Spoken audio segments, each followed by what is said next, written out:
Dinagdagan na nga namin ang pailaw ng Christmas tree at naglagay na nga rin kami ng Christmas lights sa labas nga ng bahay.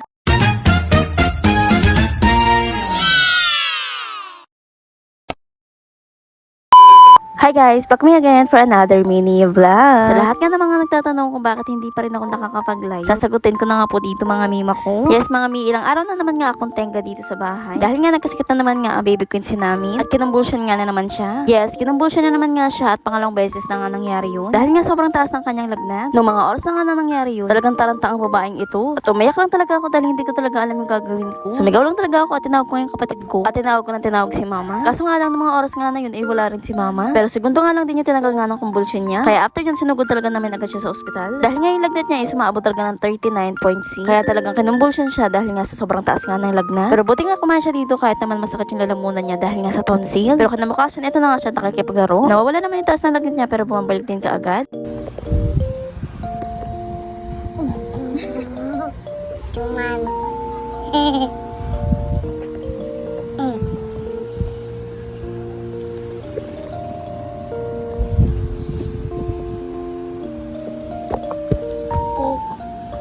Ikaw.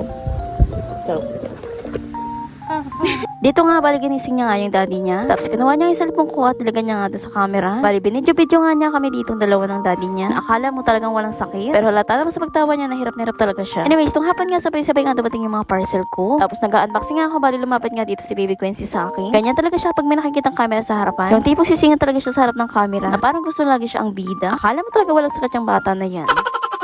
Bali nga, ito nga pala yung Christmas light nga na in-order ko dito sa TikTok. Nakabuy one take one na nga siya, 200 plus lang. Bukod nga doon, power by solar na nga siya. At hindi ka talaga gagamit ng kuryente. Sa likod nga ng solar nito is may power button na siya. At may button na rin siya for different mode. Meron na nga itong 100 LED and 12 meters na nga yung haba niya. Bukod nga ito, waterproof nga itong Christmas light na to. Kaya maganda talaga siya indoor and outdoor. At tignan niyo naman tong anak ko dahil nga napakilig sa mga ilaw-ilaw nito. Kaya talaga nakigulo siya dito sa unboxing ko.